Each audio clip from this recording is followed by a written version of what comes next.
are all here because he put us all together. So let's thank him. I was just thinking that what am I going to say, because I constantly remain obsessed with Delhi and New Delhi. And the constant problems of an urban city is what take my time and what occupy my mind space also.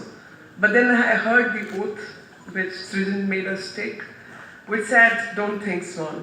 So Delhi is too small, we have to think big. Delhi is not even a state. So if we think big and we want to remove the big problems in this country, and we need to have big ideas. So the biggest idea I can relate right now with water is the ancient wisdom, which all of us have got from our ancient shastras to our culture to our the storytelling mechanisms, is that Ganga is Ma, Yamuna is sister of Ganga, and Saraswati is the provider of all the knowledge in the world, and Saraswati existed but has disappeared somewhere in the crevices of the earth. That's where our wisdom and our connect with the water comes. So this is the ancient civilization of rishis. I mean, rishis, according to me, Dr. Kalam was a rishi.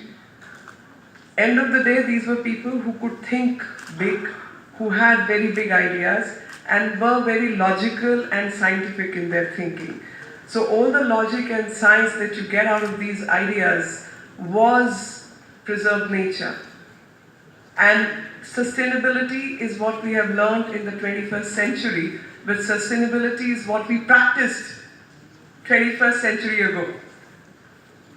And that sustainability, that root of devastating the sustainability, is what our civilizational structures have taken. And I think if we go back, and not too long back in history, because in the history of Earth, our lifespan is not even minuscule, but in the history of India also, our lifespan is less than minuscule. But if we go back in the recent history, the times when I must have been young, I will say 30 years ago, 40 years ago, 50 years ago. If we look at that time frame, and look at Delhi, because Delhi was most urbanized even at that time. So there was no issue of carrying water in the water bottles. There was no plastic bottle on the streets of Delhi. And the Coke, which used to be that time Coca-Cola, used to come through crates. Every household will get a crate and refurbish that on weekends. And the material used to be glass, no plastic. All the big hype, GST removal on the sanitary pads, everyone's very happy about it. My reservations are different, and that is the plastic content, the plastic polymer of those pads which are being sold. And where does that plastic go? It goes, gets washed away, remains alive for 400, 500 years, and goes to the sea. Doing what? Getting into the food chain. Killing fish, killing lives, and getting inside us in one form or the other, and destroying the fertility of the earth. So a very superficial thinking is what's going on. And water, which all of us know, 70%, more than 70% of our body is water. So if our body is itself water, can there be life without water? And can there be sustainability without water? And if we have to think big, we have to start thinking in terms of sewage disposal, big time projects. We have to start thinking in terms of transportation of water, no wastage of water, decomposing our waste locally, and rehandling that waste is what will give us long-term sustainability. And no superficial objective. And I'll say let's think big. Let's think big by having small ideas put together. The small idea of having latrine which will decompose the waste on the spot, and if we can use whatever science can teach us to manage that waste, we will be managing a big problem like the salination, organic waste in Yamuna, organic waste in Ganga, plastics going there, killing lives. We will be handling a lot of sustainability issues if we start implementing smaller projects. So for the little small thinking person that I would rate myself as, I did some work in this area in my own constituency at the administrative level. So at the administrative level, I cannot really control what happens outside the jurisdiction of NDMC because water happens to be under Jal Board. And in 2015, before 2015, when it was run up to my elections, like a novice parliamentarian, I would think I'll be able to solve all the problems of my constituency. So I made a promise, and that promise was sustainable development, water for all. That was my promise in 2014. And little did I realize that this jurisdiction is not with me, and the government of the day is not going to listen to me. In 2015, when the budget debate came in the parliament, I asked the central government to give us some extra grant over and above the budgetary allocation to Delhi, and they did give us to change the pipelines and to increase and augment the water pipeline transportation structure of Delhi. At that time, I would debate that why Dwarka sewage should land up 25-30 kilometers away and not decompose in Dwarka itself.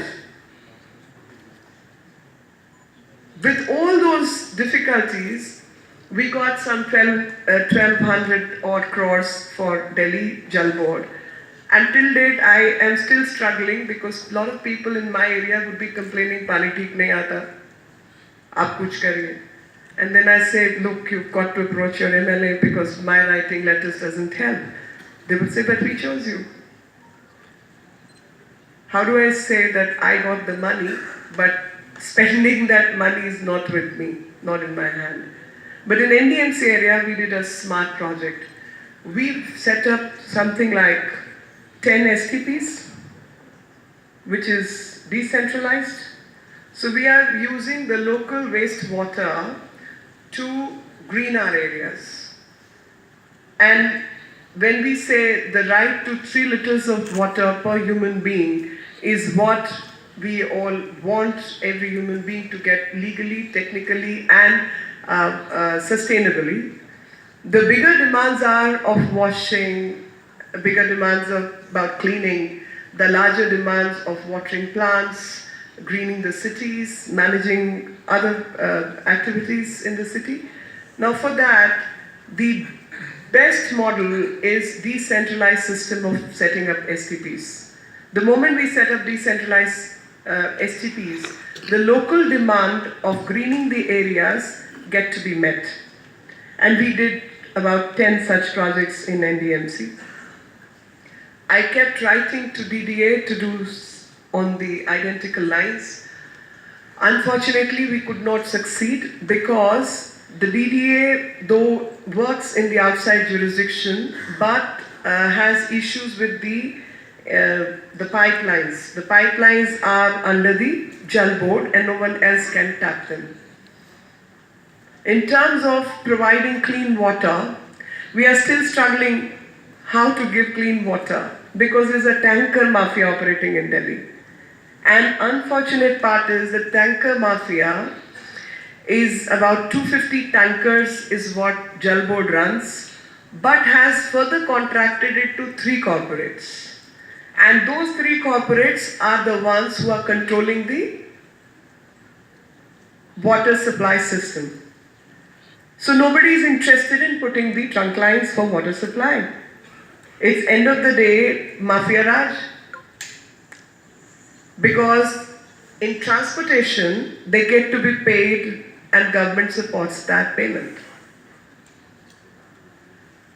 So all the Jhuggi clusters do not have water.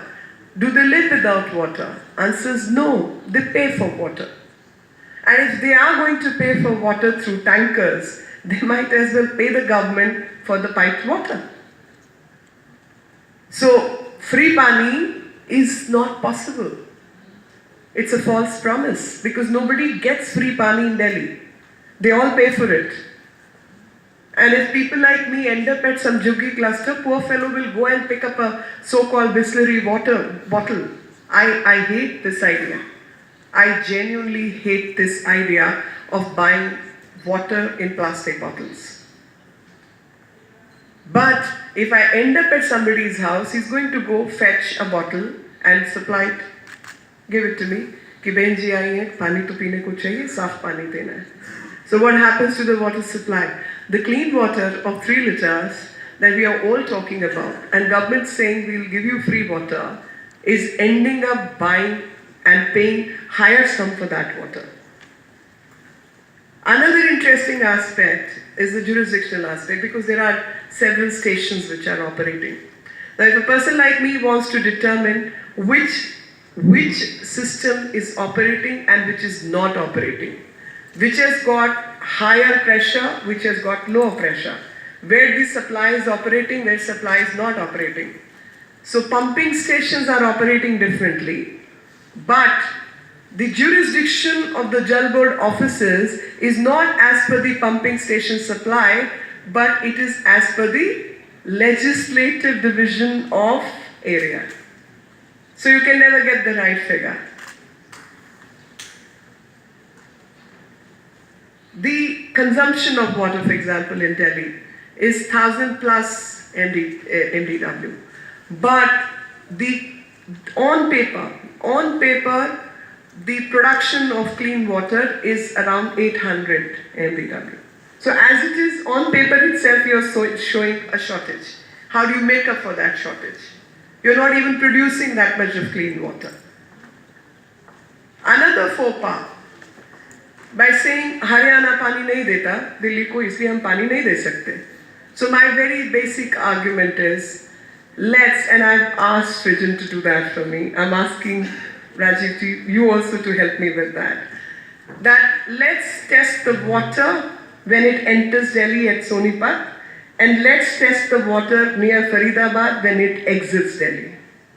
We would know what Haryana gives and what Haryana gets. And I'm so sure that Delhi government is not doing its job, because the kind of water that Faridabad gets is terrible. You can't even stand, you can't even smell, you can't even go near those drains. And let's test Yamuna. The other, I'm sorry for being so obsessive with Delhi, because these are my problems with water. And these problems I feel very deeply for. It may sound small in the larger picture, but I feel these are replicatable problems across the country. And these are the very problems which you see from I see these problems from very close quarters. And because I see these problems from very close quarters, I genuinely get obsessed that how do I solve all this? And I wish I could solve this. I genuinely would solve this. But the unfortunate part is that people talk big but leave the small detail. And those small details, if we start working on, which I constantly felt that and I'll go back to 14, 15 when I got those big ideas in place, but implementing those big ideas was always very difficult. So there's a colony called Defense Colony, which is an upmarket colony of Delhi. And there is a drain, so-called stormwater drain. But 50% of defecated material of Delhi goes into stormwater drains. 50%. And that so-called stormwater drain is what gets into Yamuna.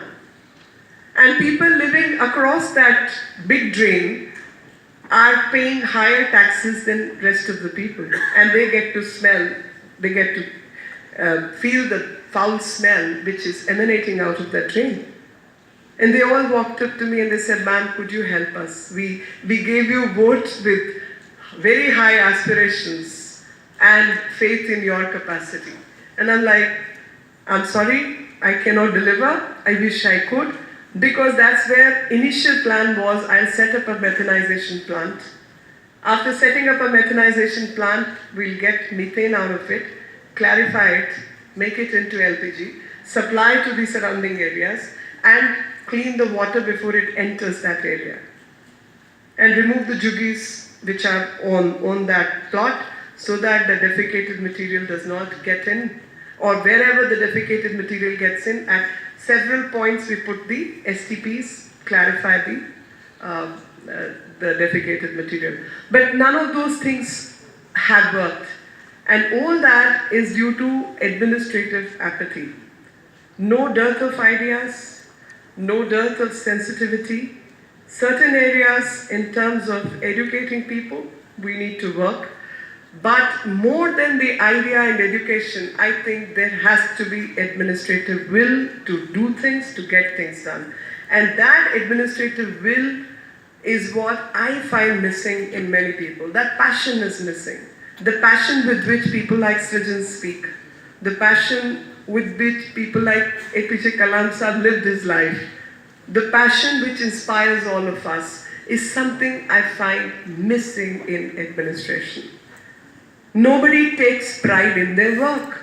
The moment you start taking pride in their work and say, what is one thing that I can say, I did this for my country, I contributed in this manner, and this is one big idea I align myself with or to, is what will change the way our operating systems operate. And I think there's a huge work that can be done in terms of governance that can be brought forward. And I wish somebody from administration hears us and decides to clean up Yamuna, because cleaning up Yamuna is no big deal. Absolutely no big deal. You just need to walk that path, put a drone, get the ideas. Wherever the drains are entering Yamuna, put the STPs on that very spot. That's it. And you will clean up. And then from there you go back. You go back to the stormwater systems. Storm by storm starts aligning them. See wherever the defecated material is entering, stop it right there, and then you can do it. Technically it's possible. Emotionally it's possible. Administratively, to run this small patch of land, it's impossible. So I may sound very pessimistic, but I genuinely feel very strongly about these issues, and I feel somebody can do something on these small issues that can bring a big change for the rest of the country, because these are urban problems, and urbanization causes the biggest pollution in the country, because all the centers, all the big centers in and around the rivers are the pollutants, and these pollutants need to be curbed to make country better, to make life sustainable for us. And thank you very much for having given me this opportunity. Thank you.